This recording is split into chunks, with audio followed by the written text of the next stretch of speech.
Willie D Live. Like he said, I went to L.A. I don't, I was on one or whatever, or just some things that I wanted to do. We didn't dead Kid and Play. We didn't stamp our feet, and you know what I'm saying. There wasn't a fight, and we said like this is not. It was just like the groove of life was taking us. I would say when people came and said, I heard you and Kid broke up. I said, no, Kid and Play grew up. You know what I'm saying? But I don't think he's answering the question. I think what he should do, because as I'm hearing about him in L.A., I thought your move, and I don't think I ever said this to you, was, all right, since Kid and Play isn't, and Play isn't interested in Kid and Play in that season, let me take the momentum and the notoriety and the popularity of the brand. People never used that word back then, of the brand, and let me take advantage of it, which I thought was a smart move, because then you was on Sister, yeah, and then doing your role in the Temptations movie. I thought it was a smart move for you to take advantage of that probable momentum of Kid and Play. You got the high top. You didn't have it. Everybody knows you no matter high top or no high top. But then to get into comedy, which, whoa, you talk about having the courage to get up there and say, okay, I'm going to make you laugh. And most people like, okay, and for you to embark upon that, I thought was like, wow. Because I never knew. Yeah. I mean, we knew comedians, and I know you give a lot of credit to Tommy Davidson. A lot of people, you give a lot of credit to Tommy Davidson and to Bill Maher. But for you, for the bravery, and I'm not just telling you this because you're in front of me. I've been to your things, and you make me cry laughing, like literally. Right. I mean, one of my favorite jokes was the one about the diamond, Kmart, whatever, not Kmart, giving the girl a diamond, give me my thing, you know what I'm saying? Like, I still use that joke. I can't let it go. That's like an old girlfriend that got some good booty. Yeah. I can't let it go. What's the name of the diamond store? Every kiss begins with K. Give me my shit, nigga. That joke always, and all the others, but he seriously, and I missed it when we did one of the cruises. I think you did do a thing.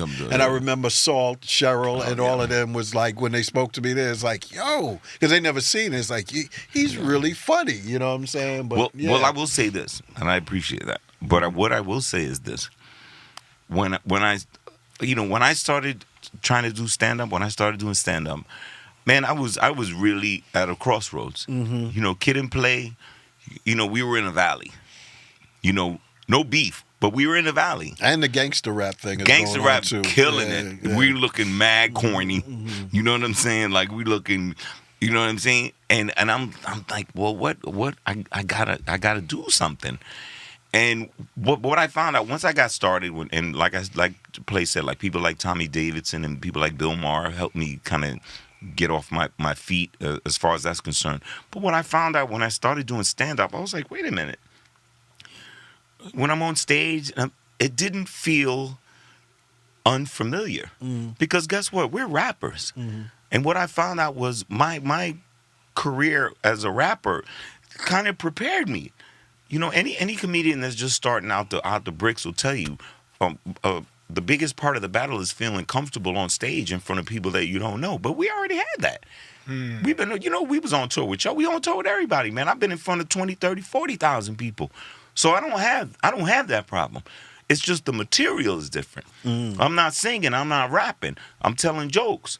But then you make it in your own way, and you know my style. I'm gonna throw a little hip hop into my comedy. I'm gonna throw a little, musical, whatever like that. Didn't you have a thing? Because someone told me that you had a thing with like a lot of people want to know that something about us breaking up, and you like God broke us up. Jesus broke us up. I told that joke. I didn't tell it too often because I think I told it, and one time it hit, and then I told it another time. People was like, yeah. I was just like, I said, man, Play started changing the words of the song. The whoa lie, yeah, roll with Jesus Christ.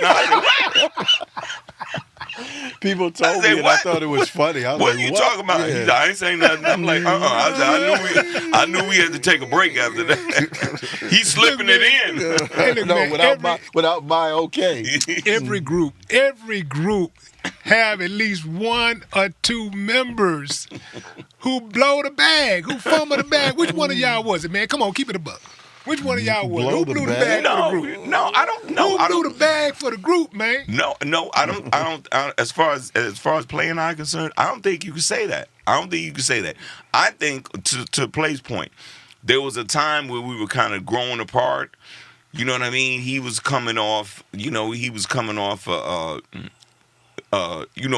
marriage that went left.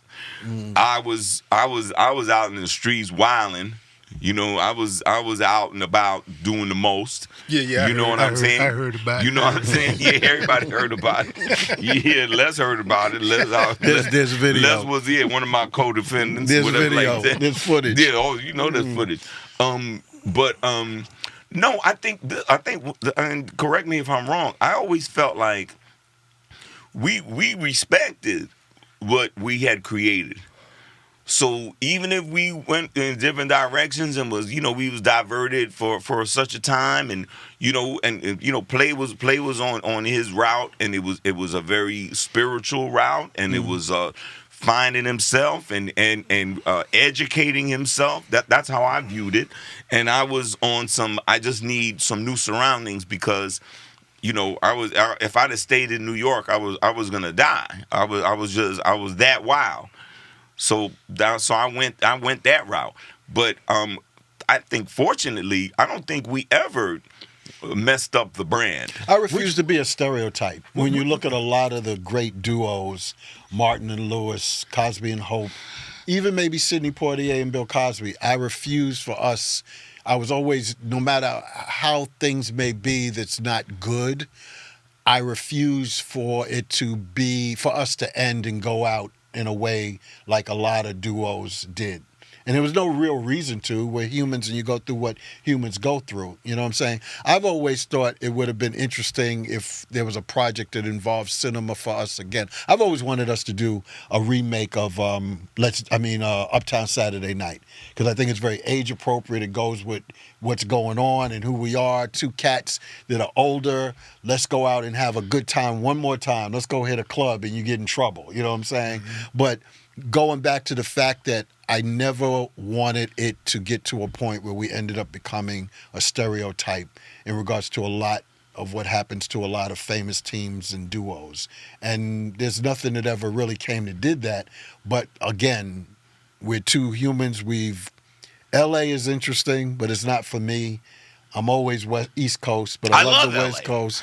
Yeah, it's evident. He's never come back. I thought one day I'm never coming back. But no, I'm East Coast all day. But it works. It's the yin and the yang in regards to any and all things we do. And then, even when we mentioned to you, we have a podcast, the Fun House, right, where we get a chance to talk. Sometimes we have no guest on there on purpose because we kind of interview each other. You know what I'm saying, like that. But on your word, Willie D, we're asking you right now. Can we have you on our podcast, The Fun House with Kid and Play? Okay, you heard it. Yes. You heard it. Absolutely. And Willie D always stand by his word. I would be honored. You bald-headed hoes. Don't ever forget.